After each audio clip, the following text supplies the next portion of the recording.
तो अगर आप भी अंडे, मैदे, मक्खन की झंझटों से दूर रहना चाहते हैं और बनाना चाहते हैं कि ऐसा डिज़र्ट जो मज़ेदार होने के साथ साथ बहुत ही क्विक बन जाए और आपकी दावतों को लगा दे चार चांद, तो आज के इस डिज़र्ट को आपने बिल्कुल मिस नहीं करना।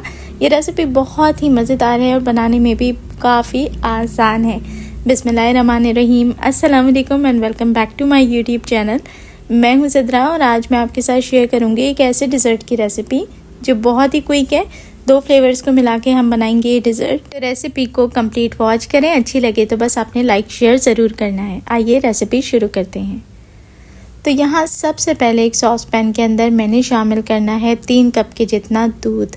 अब दूध जो है वो तकरीबन आधे लीटर से थोड़ा सा ऊपर है और ये इस वक्त उबला हुआ दूध मैं इस्तेमाल कर रही हूँ। आप कच्चा भी ले सकते हैं। इस वक्त गैस का स्टोव ऑन नहीं है और दूध के अंदर अब मैं शामिल करूँगी 1/4 कप भर के चीनी की जगह अगर आप चाहें तो कंडेंस मिल्क का इस्तेमाल भी कर सकते हैं। और फ्लेवर को इन्हेंस करने के लिए अब यहाँ पर शामिल करूँगी 1/4 चम्मच वनीला एसेंस और उसके बाद आपने एक बार अच्छे से उसको मिक्स कर लेना है ताकि सभी चीज़ें आपस में अच्छे से सेटल हो जाए। अब यहाँ पर शामिल करने की ज़रूरत है 2 चीज़ें। तो मैंने 2 चीज़ों को इस तरीके से ऐड किया है कि यहाँ पर काम भी हो जाए और थोड़ा सा फ्लेवर भी आ जाए, यानी कि मैं शामिल करने लगी हूँ कॉर्नफ्लोर, लेकिन मैंने कॉर्नफ्लोर के साथ ही शामिल किया है वनीला कस्टर्ड पाउडर भी। तो यहाँ कॉर्नफ्लोर जो इस्तेमाल किया है वो है 3 टेबल स्पून और 2 टेबल स्पून शामिल किया है मैंने इसके अंदर वनीला कस्टर्ड पाउडर। अब छान के दोनों चीज़ों को आपने लाजमी से ऐड करना है।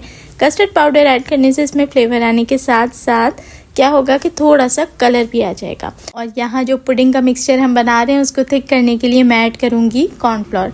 तो दोनों चीज़ों को छान लिया है। अब अच्छे तरीके से विस्क से ही हमने इसको बहुत अच्छा सा मिक्स करना है और मिक्स करने के बाद अब हमने ऑन करना है गैस का स्टोव। गैस का स्टोव ऑन करने से पहले मेक श्योर कि इसकी जितनी भी गुठलियाँ हैं वो इसी स्टेज पे आप मिक्स करके डिज़ोल्व कर लें। ये कुछ ही सेकंड्स में हो जाती हैं, लेकिन इससे क्या होता है कि ड्यूरिंग कुकिंग आपका जो डिज़र्ट है वो स्टेबल रहेगा और उस वक्त आपको ये मेहनत नहीं करनी पड़ेगी। तो यहाँ पर अब गैस का स्टोव ऑन करके मैं इसे मिक्स करूँगी और पकाना है मीडियम फ्लेम के ऊपर, हमें इतना कि ये थिक होना शुरू हो जाए। मेरी कोशिश होती है कि मैं रेसिपी के हर स्टेप को इस तरीके से एक्सप्लेन करूँ कि जो पहली दफ़ा किचन में आए हैं वो भी चीज़ों को समझ सके और स्टेप बाय स्टेप रेसिपी को एज इट इज़ फॉलो करते हुए बेहतरीन चीज़ तैयार कर सके। तो यहाँ देखें साथ साथ मैंने इसमें जो विस्क है वो चलाते रहना है और जैसे ही इसमें बॉयल आना शुरू हो, थोड़ी सी बबलिंग हो और ये थिक होना शुरू हो, तब आपने बस इस बात का ध्यान रखना है कि इसमें विस्क आपने चलाना रोकना नहीं है। एक दफ़ा जब इसमें बॉयल आ जाए और ये थिक होना शुरू हो जाए तो फिर हम इसको गैस के स्टोव से नीचे उतारेंगे और गरम गरम रखते हुए भी आपने इसमें विस्क चलाना है। गरम गरम में चांस होता है कि इसमें थोड़ी सी गुठली पड़ जाए या कहीं कहीं थोड़ी सी थिक होके वो इकट्ठा होना शुरू हो जाए। तो आप जब इसमें चम्मच चला देंगे तो गरम गरम में ही फिर क्या होगा कि ये बिल्कुल सिल्की हो जाएगा। चलें जी, जब तक पुडिंग हमारी हो रही है रूम टेम्परेचर पर, तब तक हमने यहाँ पर एक दूसरा फ्लेवर बना के तैयार कर लेना है। तो इसके लिए मैंने ली है 1/4 कप के करीब विपिंग क्रीम और साथ ही मैं ऐड कर रही हूँ इसमें 1/4 कप से थोड़ी सी कम बीट की हुई या विप की हुई कॉफ़ी। अब आप यहाँ इंस्टेंट कॉफ़ी का इस्तेमाल भी कर सकते हैं अगर आपके पास विप्ड हुई हुई कॉफ़ी मौजूद नहीं है। मेरे पास क्योंकि ऑलरेडी फ्रिज में स्टोर हुई हुई थी विप्ड हुई हुई कॉफ़ी, तो मैंने डायरेक्टली उसी का इस्तेमाल किया है।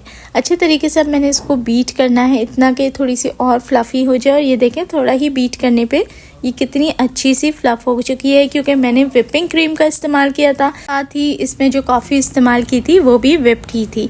अब यहाँ मैं इसमें शामिल कर रही हूँ होममेड न्यूटेला 1 टेबल स्पून बड़े वाला भर के। इससे क्या होगा कि आपका जो डिज़र्ट है उसमें कॉफ़ी के साथ साथ थोड़ा सा चॉकलेट वाला टच भी आ जाएगा और मिल मिला के ये जो तीसरा फ्लेवर हम बना रहे हैं ना, ये इतना मज़ेदार होता है कि इसकी वजह से आपका डिज़र्ट पे से हाथ ही नहीं रुकेगा। अब मैंने 1 टेबल स्पून ऐड किया है और दोबारा से मैं इसे इतना अच्छा सा बीट कर लूँगी कि ये फ्लेवर भी इसके अंदर बिल्कुल अच्छे से मिक्स हो जाए।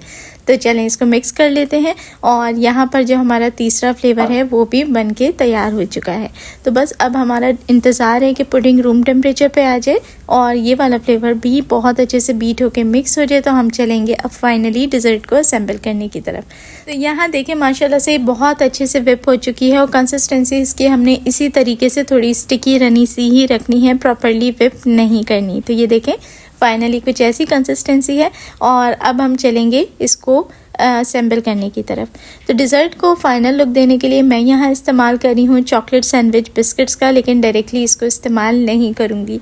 मैं क्या करूँगी कि इसको छुरी की मदद से सेंटर से हाफ़ कर लूँगी, क्योंकि ये सेंटर से क्रीम फिल्ड होते हैं तो इसके जो बिस्किट का साइज़ है वो काफ़ी डबल होता है। तो इस तरीके से ये सिंगल हो जाएंगे और क्वांटिटी में भी डबल हो जाएंगे। लेकिन आप इसकी जगह कैंडी बिस्किट या कोई और चॉकलेट बिस्किट का इस्तेमाल भी कर सकते हैं। तो ये देखिए इस तरीके से एक से ये 2 बिस्किट बन गए और क्वांटिटी इसकी कितनी सारी हो गई। तो चलें जी, अब डिश के अंदर हमने सबसे पहले जो अपना पुडिंग का मिक्सचर बना के रखा था उसको हमने एक पतली सी और थिन सी इस तरीके से लेयर नीचे स्प्रेड कर देनी है, जिसको हमने सब तरफ जो डिश है उसमें फैला देना है।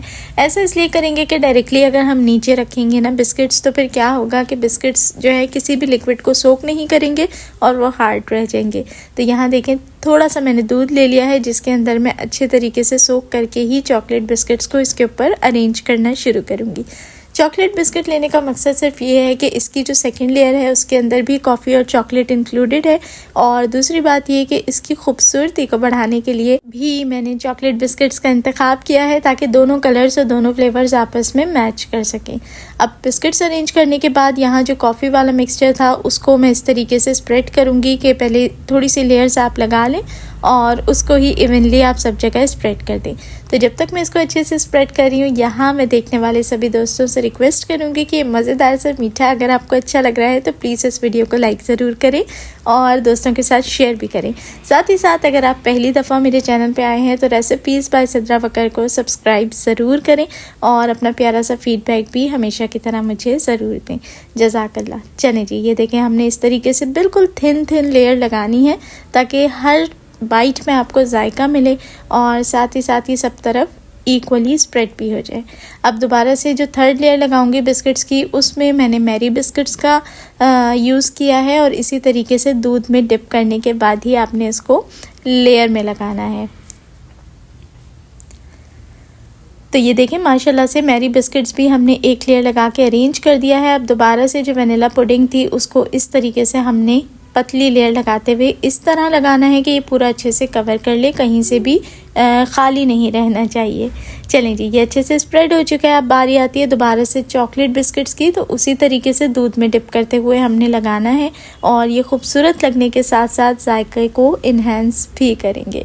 फिर से चॉकलेट बिस्किट के बाद हमने लगानी है वही कॉफ़ी वाली लेयर और उसको दोबारा से बहुत अच्छे से स्प्रेड करना है ताकि हर तरफ से ये जायकेदार बने और फ्लेवरफुल आ जाए। इसके अलावा यहाँ मैं आपको बताती चलूँ कि जो चॉकलेट का इस्तेमाल मैंने इसके अंदर किया है वो न्यूटेला की रेसिपी मैं ऑलरेडी आप लोगों के साथ शेयर कर चुकी हूँ। अगर आप चाहते हैं उसकी रेसिपी तो फिर मैं डिस्क्रिप्शन बॉक्स में उसका लिंक लगा दूँगी, वहाँ से आप भी घर में बैठ के बहुत ही आसान तरीके से न्यूटेला बना के बाज़ार से कई गुना सस्ती दामों में बना के घर में तैयार कर सकते हैं। इसके अलावा कॉफ़ी को बिना किसी मशीन के किस तरीके से व्हिप किया जाता है और व्हिप करके स्टोर किस तरीके से किया जाता है ये भी मैं आपके साथ शेयर कर चुकी हूँ। तो दोनों चीज़ों की जो लिंक है वो मैं डिस्क्रिप्शन बॉक्स में आपके साथ शेयर कर दूँगी। अगर आप चाहें तो दोनों चीज़ों को घर में खुद ही बना सकते हैं। चलें जी, कॉफ़ी के बाद दोबारा से लगाया है मैंने दूध में डिप करके चॉकलेट कुकीज़ को और फाइनली ऊपर से अब मैं ऐड कर दूंगी वही वनीला पुडिंग जो बना के रखी थी